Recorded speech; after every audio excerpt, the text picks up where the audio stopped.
Jai. So, Namo Vishnu Padaya, Krishna Pastaya Bhutale, Shimate Bhakti Vedanta Swami Ti Namine, Namaste Saraswati Deve, Gauravani Pracharine, Nirvisesa Sunyavadi, Pashyata Desatarine, Jayo Shri Krishna Chaitanya, Prabhu Nityananda, Shri Advaita Gadadara, Shivasadi Gaur Bhakta Vrinda, Hare Krishna, Krishna Krishna, Hare Hare, Hare Rama, Rama Rama, Hare Hare.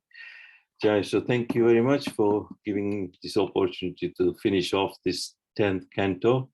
This will be the last part, I think the last 10 chapters or so. So we went through this, just to recap on this 81, is confirmed in the Bhagavad Gita.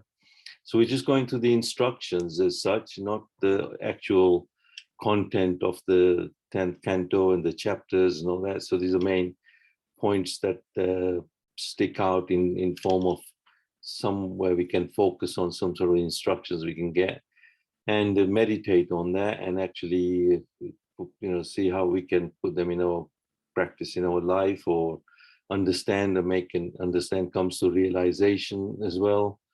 Because without the blessings and without the mercy of Krishna, Vyasdev, Sukhdev Goswami, Srila Prabhupada, Guru Maharaj, this is not possible for us to grasp the content and make spiritual progress. And Srimad Bhagavatam is amazing, amazing. And it doesn't leave any issues unresolved or rather not confronted as well and addressed. And also, all the issues are actually addressed and answers given to it. Sukadeva Goswami wants to actually make sure that Maharaj Parikshit gets realization, full realization, and the time that he had before he leaves his body, he wanted to make sure that he is totally fixed on Krishna. And Sukadeva Goswami goes through all these instructions. So a lot for us to grasp here. So, ananasya chintayanto mam ye jana prayupasat pasate tesam nitya biyuktanam yogakshena vahami aham. So this verse in Bhagavad Gita says that, but those who always worship me with exclusive devotion, meditating on my transcendental form, to them I carry what they lack and I preserve what they have. So we tried to understand this yesterday as well and to carry on from there. So we're seeing the pastime of Sudama, how Sudama, although he didn't have any material hankerings or he didn't have any ulterior motives, as he said here, he was a friend of Krishna. They went to Gurukul together as per the tradition. Boys go off to Gurukul school and they serve the spiritual master and learn all the different Vedas and the Dhanur Veda, art of chivalry as well, warfare, music, all the Vedas. So, Ayurveda, everything. This was the tradition and full of knowledge, full of, did they get well equipped? But Sudama is a Brahman. He's not attached materially, he was not very well off. His wife was a chaste wife who actually did hanker, but she just didn't have anything to even cook for her husband. So she was feeling quite embarrassed. Sometimes she had to borrow rather, from the neighbors and anything in charity that comes along. But certainly she encouraged Dhamma to go and visit Krishna.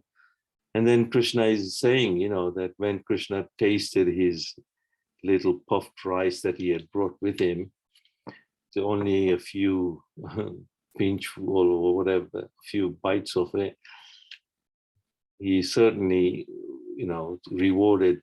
And Sudama, whatever Sudama lacked, Krishna had. And then he also preserved whatever he had as well. So never lost anything. So this is how we should understand. So in the purport, a distinction was made.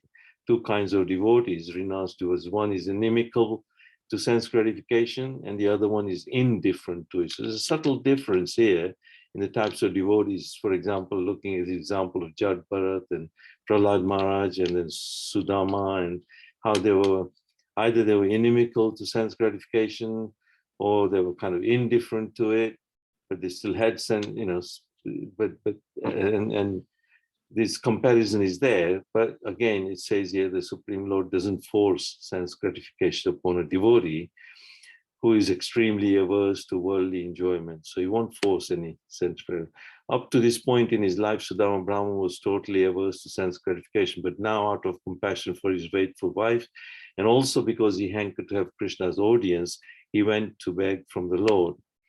In verse 7, being the direct witness in the heart of all living entities, Lord Krishna fully understood why Sudama had come to see him. Thus he thought, in the past, my friend had never worshipped me out of desire for material opulence, but now he comes to me to satisfy his chaste wife and devoted wife. I will give him riches that even the immortal demigods cannot obtain. So certainly his wife does get rewarded in more ways than possible. But Sudama still wanted to live the way he had always lived, slightly detached from it. So now we carry on from 82 to 90. These are the last two chapters. So as I said again, anybody wants to contribute or make any comments or come to realization that they want to share, then by all means do so. So we get to learn in this chapter 82, we got to learn about how Krishna reciprocates in relationships with all different personalities who came to Kurukshetra at this auspicious time. So there was some auspicious time. This incident is before the Battle of Kurukshetra. So this was a time when I think there was a big yajna being performed at Kurukshetra. There were all the different personalities had gathered in Kurukshetra, which included even Nanda Maharaj, all the people of Dwarka, all Krishna's 16,000 wives. I don't know how they were all accommodated or whatever, but it's obviously in a transcendental platform. It's all the personality. Even we get an opportunity to study the relationships of the Yadus, the Rishnis, Krishna's so-called parents, foster parents. As mentioned, he actually had no parents. He never takes birth as such, but these are transcendental parents. He transcendentally let them appear and disappear. So, he transcendentally appears and disappears. So there's a bit of an error here.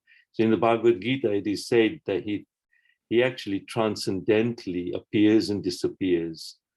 And those who can understand this, his appearance and disappearance, certainly never come back into the spiritual world as well. So we have to understand his appearance, and he's no so-called birth as such, because Krishna makes that very clear.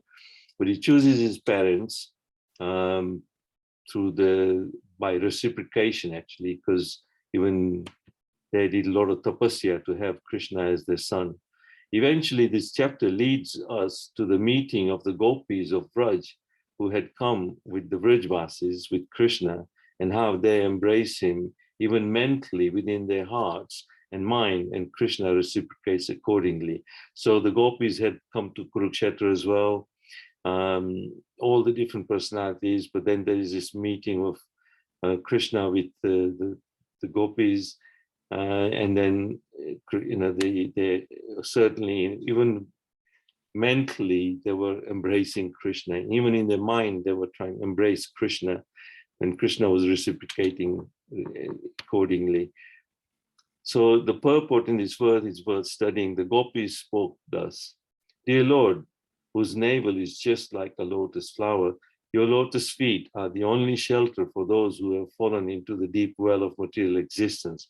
Your feet are worshipped and meditated upon by the great mystic yogis and highly learned philosophers. We wish that these lotus feet may also be awakened within our hearts, although we are only ordinary persons engaged in household affairs."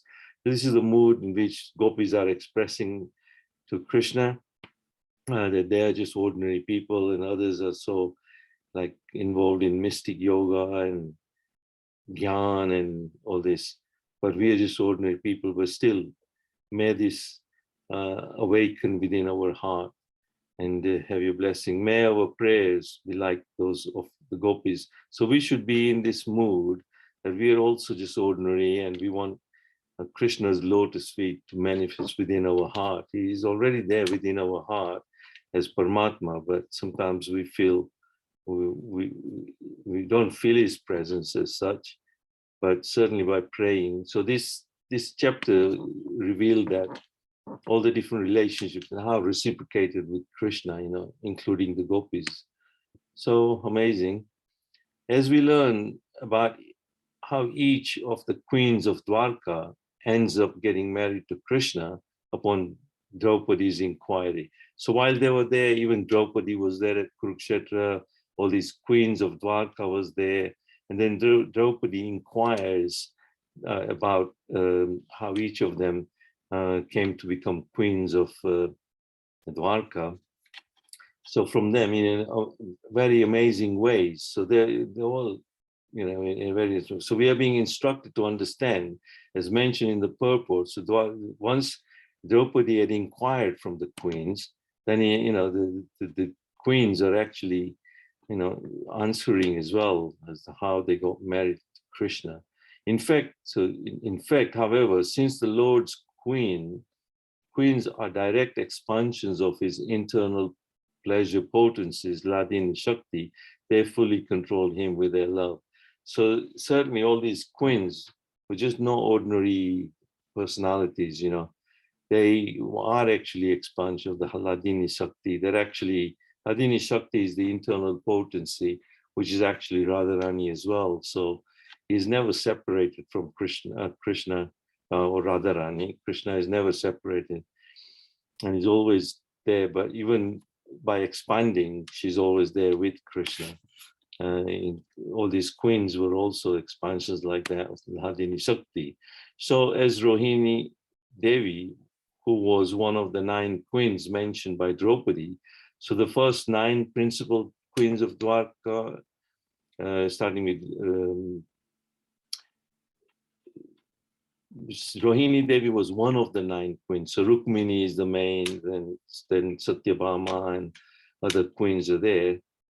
Speaking for other queens, so Rohini actually speaks for all the other queens, and she says, "O saintly lady, we do not desire dominion over the earth, the sovereignty of the kings of heaven, unlimited facility for enjoyment, mystic power, position of Lord Brahma, immortality, or even attainment of kingdom of God.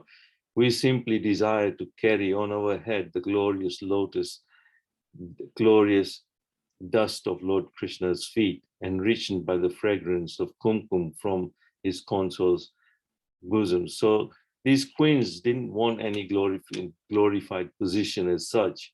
They just want to serve Krishna. Even in the palaces, they just wanted to be just like ordinary, serving Krishna.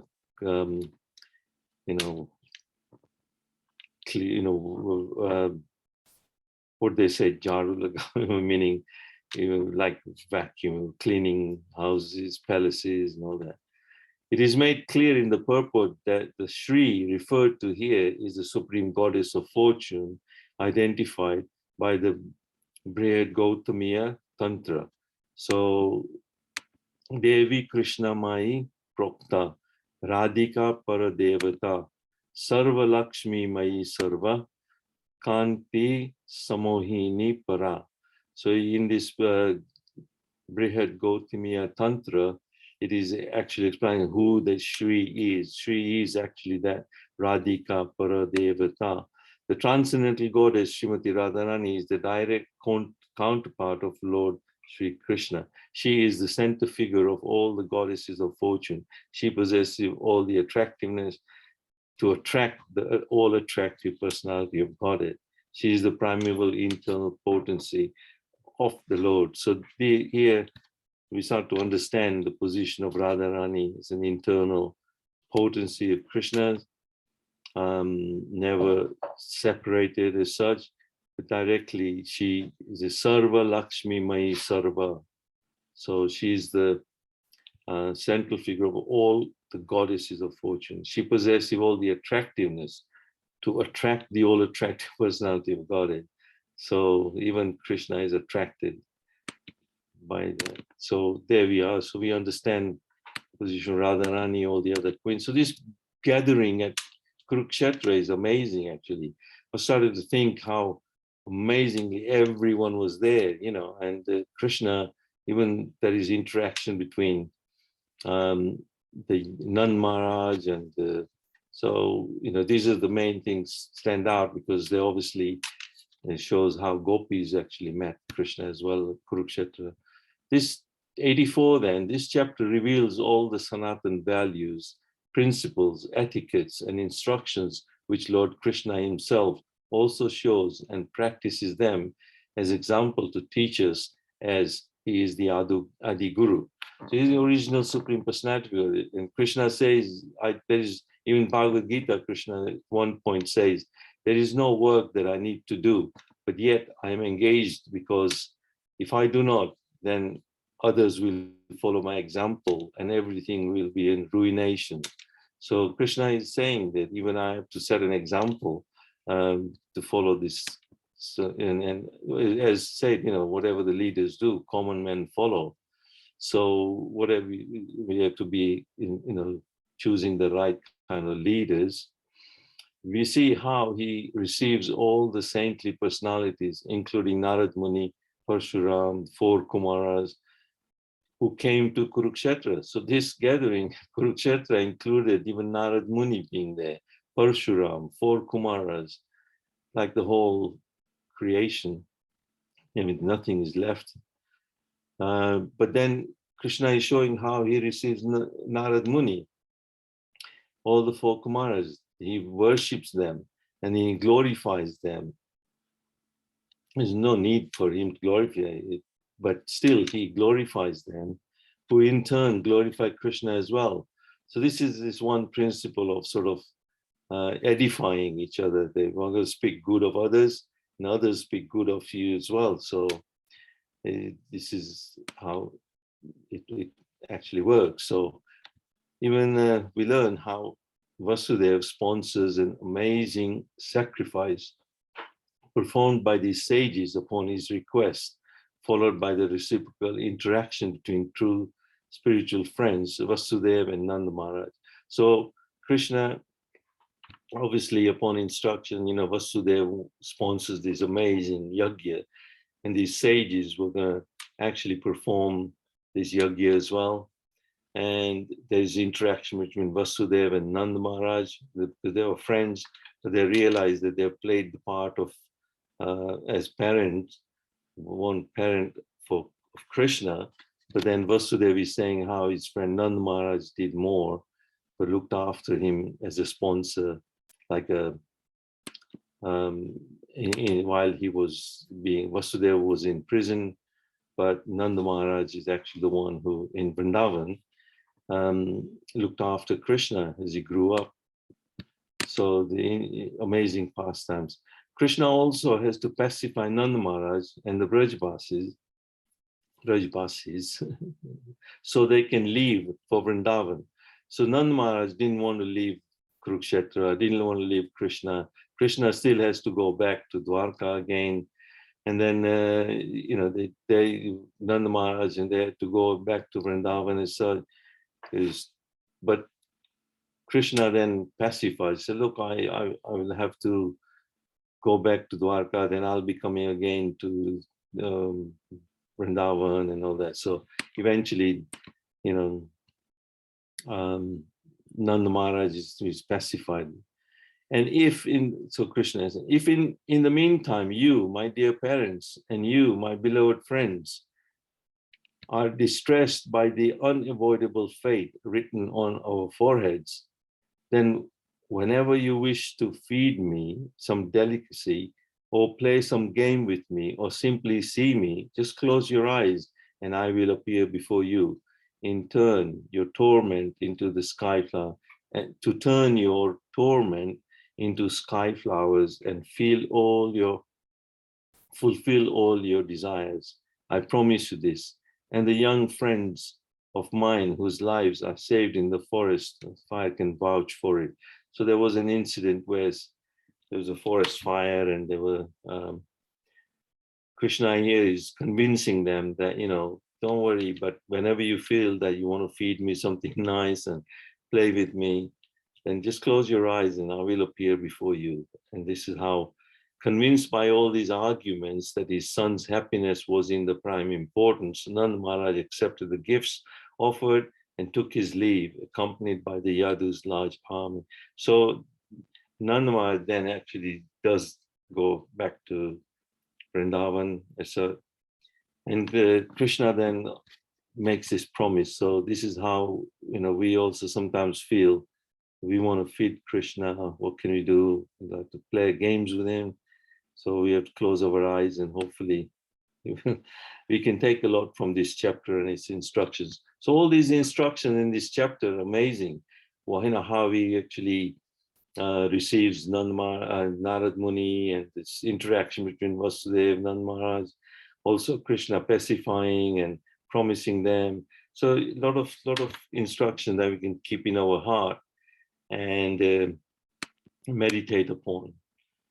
So earlier in this canto, Narad Muni delivered a stinging criticism of Nala Kuvera and Manikri, two wealthy sons of Kuvera, the treasures of heaven. Intoxicated by both pride and liquor, the two had failed to offer proper respects to Narad when he happened upon them as they were sported naked in the Mandakini river as some ladies. So I don't know why it's bit.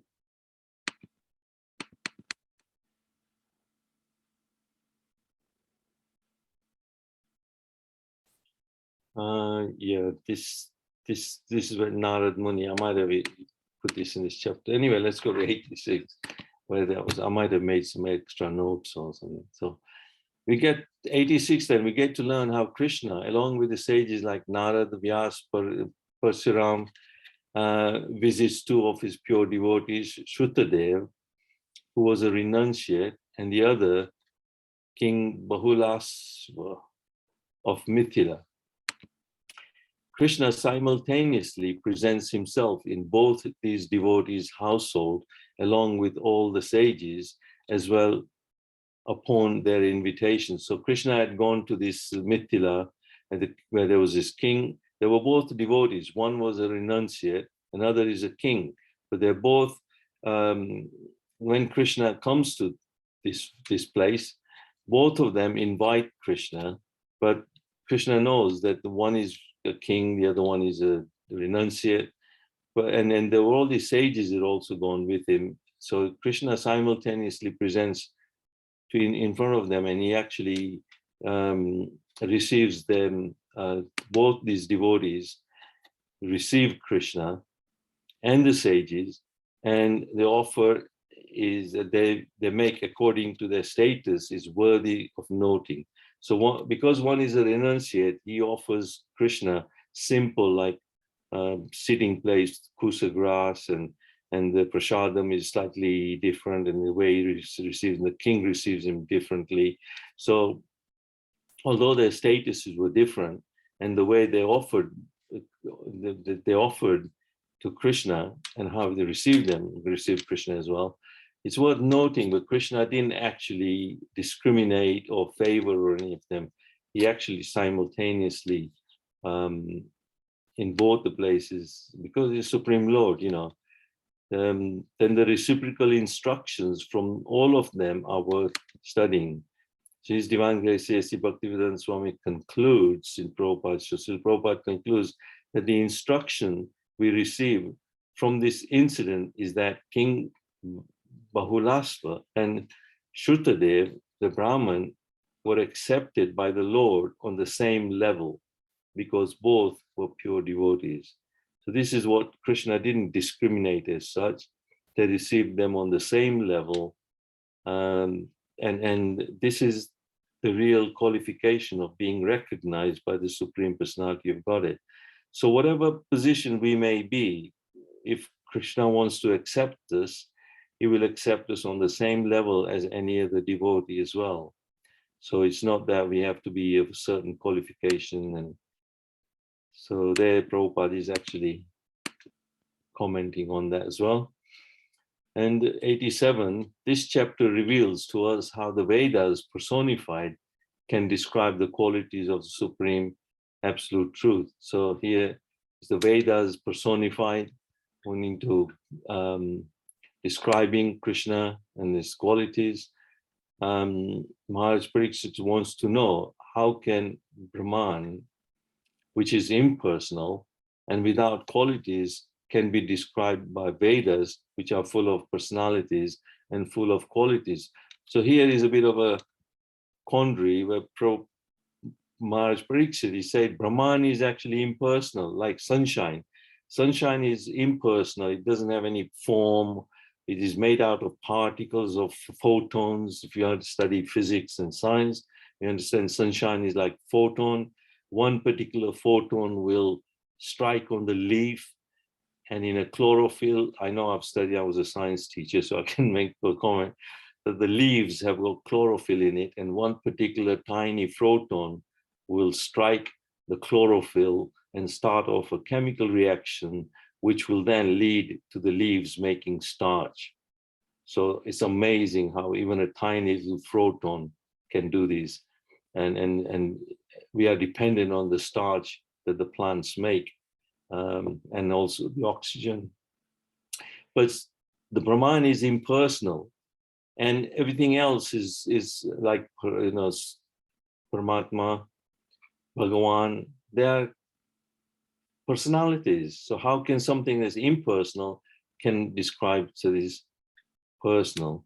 The Vedas are gunavrita, full of qualitative descriptions, but Brahman is nirguna, without qualities. Obviously, a metaphor based on the similar qualities cannot apply in the case of something that has no qualities. Furthermore, Parikshit Maharaj points out that Brahman is sad asata parama, beyond all cause and effect. Having no connection with any manifest existence, subtle or gross, the absolute cannot be expressed by either yoga vritti, meaning derived epistemologically, or lakshana, metaphor. This is all in Sanskrit, how they use grammar and yoga vritti, these different metaphors and all that to try to describe something.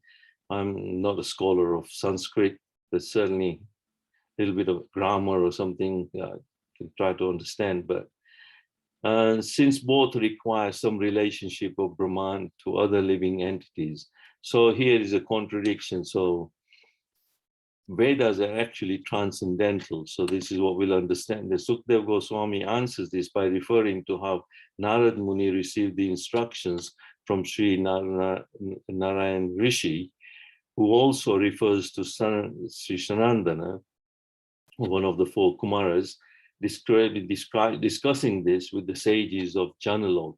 So here's Sukadeva Goswami is making reference to Narayan Rishi.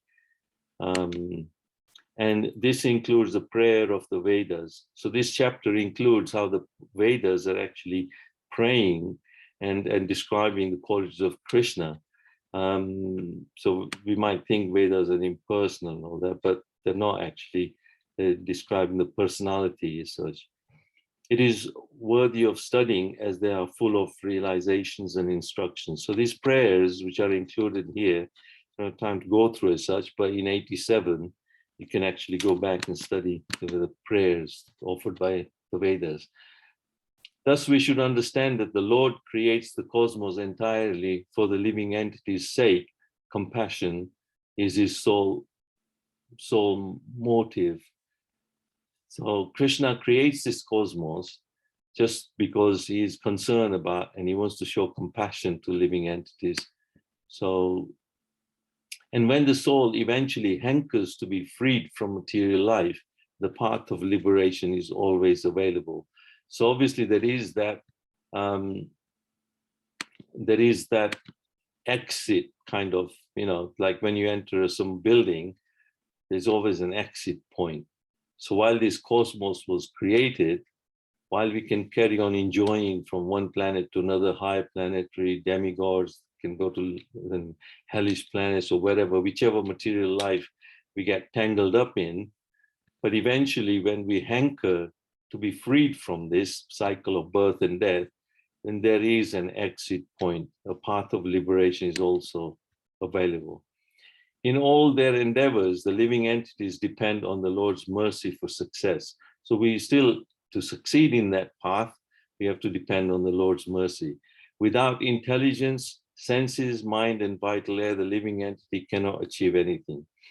Neither elevation to heaven, purification through knowledge, perfection of the eightfold meditational yoga, nor pure devotion through following the process of bhakti yoga, beginning with hearing and chanting of the names of God.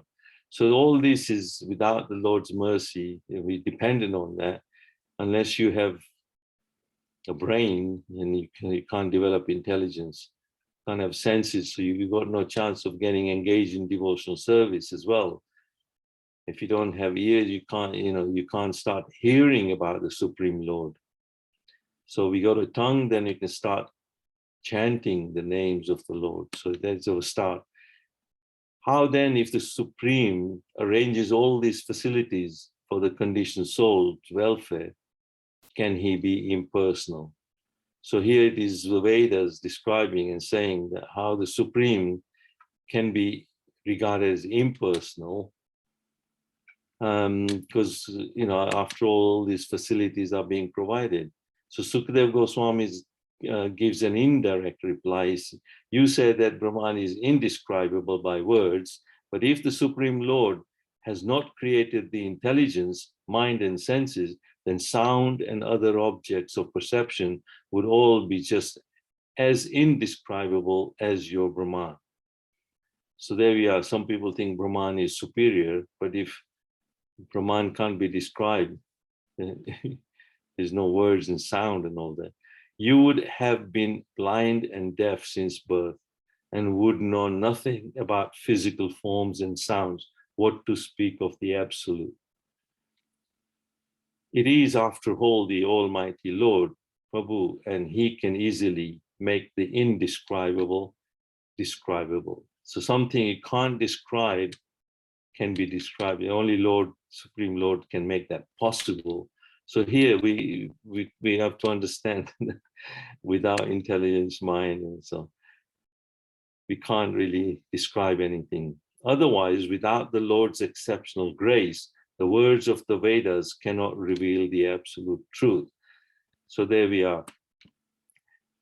Thus, it is concluded that the Vedas have access to the personal identity of the Supreme only by his mercy. So even the Vedas cannot reveal Krishna to us without the mercy of the Supreme Lord. If Krishna doesn't want to reveal himself, but then Krishna is saying, in Bhagavad Gita, he says, by all the Vedas am I to be known.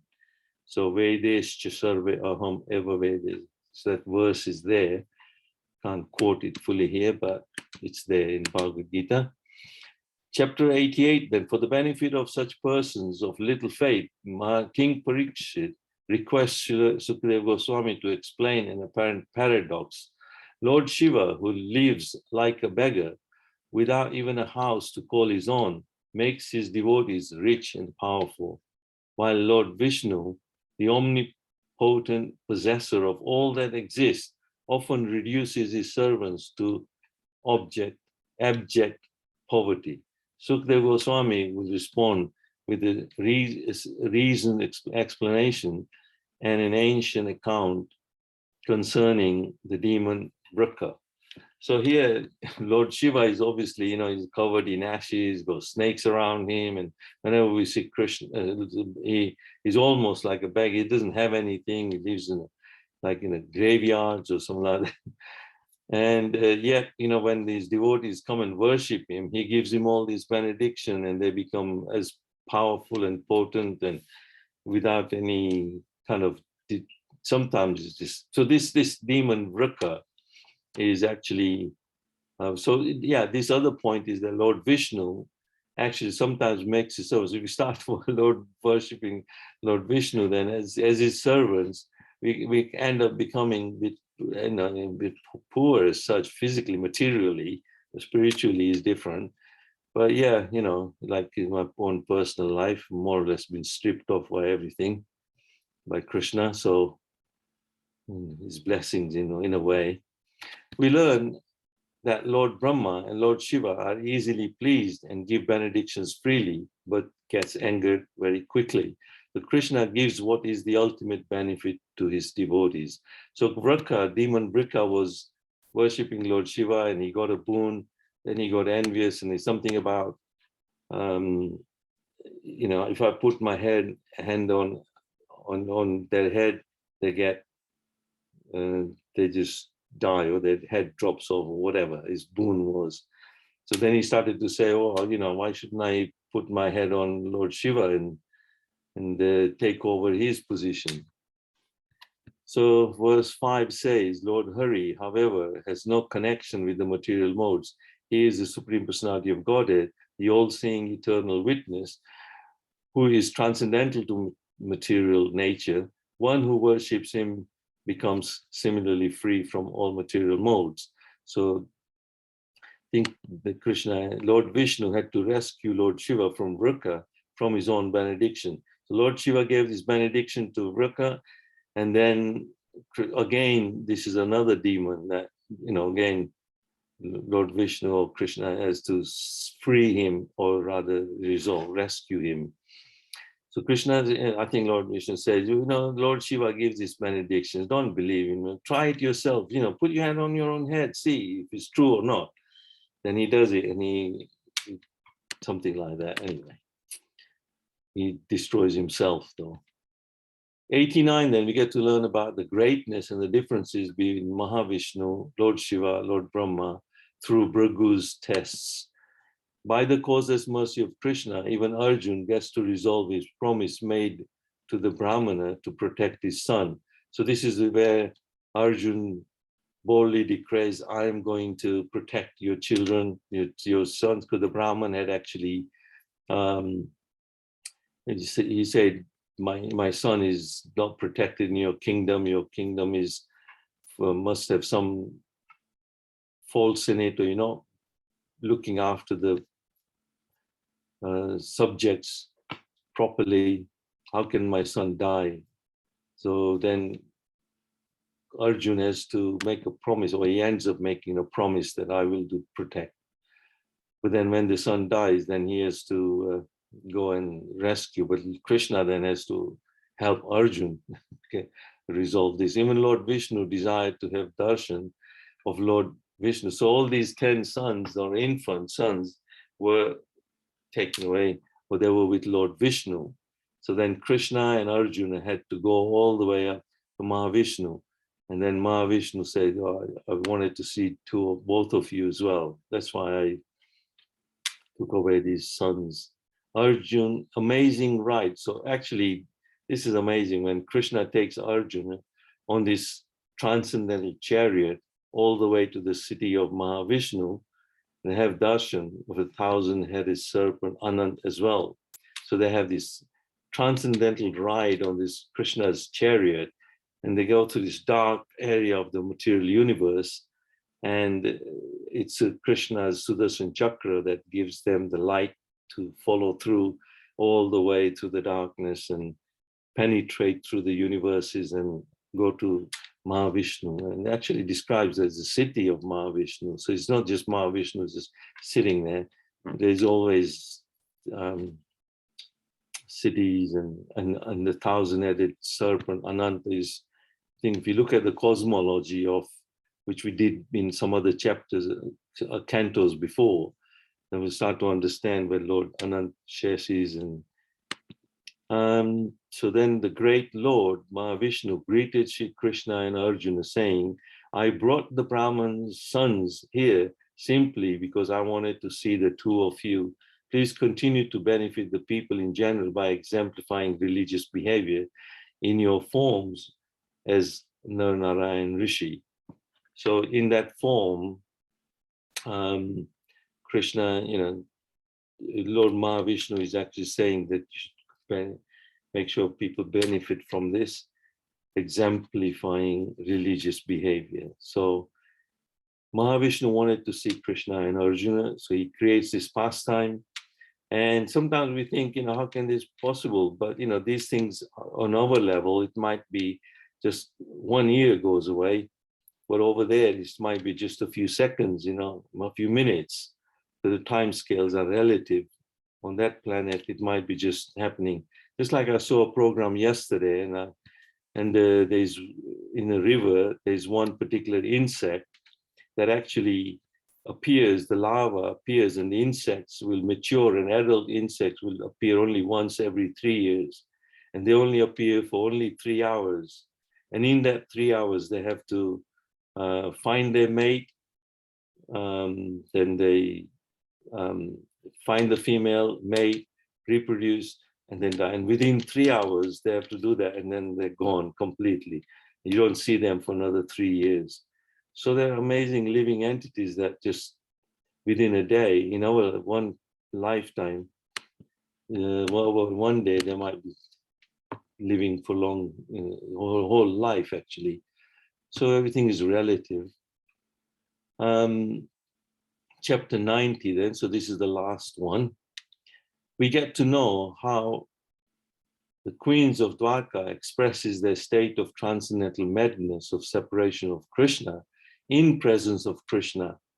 So in like the Gopi Geet, their prayers is worthy of reciting. So we should, the prayers, just like the Gopi Geet, when the gopis was singing the prayers, these queens were also saying, but they were in presence of Krishna. They're in the palaces, and the description in this chapter is of how Krishna is spending time with the queens of Dwarka, squirting water and colors, just like Holi, when they're playing Holi and filling colors with each other and all that. But they're in the presence of Krishna, and yet they suddenly start to feel this transcendental madness that they start to speak of the mountains, the ocean, just like when the gopis were, Radharani was talking to the bumblebee, where is Krishna? And you like Krishna, you coming and going, and you don't bringing a message of Krishna or what? Don't play tricks on us, and we don't want to know about Krishna, but yet they can't live without Krishna. So they're in separation, but this is the madness, which is of separation, but while they're still in presence of Krishna. So also in purport 47, so Srila Vishwanath Chakravarti points out that this verse sums up the 10th canto by mentioning 5 special glories of Sri Krishna, that even his expansions, plenary expansion and incarnations do not display. So Sri Krishna's, first Lord Krishna's reputation eclipsed that of the holy Ganges when he descended into the Yadu dynasty. Previous to this, when the Ganges was the most sacred of all the tirthas, being the water that had bathed Lord Vamandev's lotus feet. So at one time, Lord Ganges was more and more glorified. And then another river, Yamuna, became even greater than the Ganges by contacting the dust of Sri Krishna's feet in the district of Braj and Mathura. So Yamuna became even more glorified because Krishna's feet had trampled and entered into the Yamuna river and all that. So second, Lord Krishna gave liberation not only to his surrendered devotees, but also to those who considered themselves his enemies. So devotees like cowherd girls, Vraja and others attained his personal association by entering into his personal pleasure pastimes into the spiritual world, while inimical demons killed by him attained the Sayujya Mukta by merging into his divine form. So these are the 5 qualities I'm starting and going through. First is that he makes the reputation of any more glorified. Second, he gives liberation. And what's happening?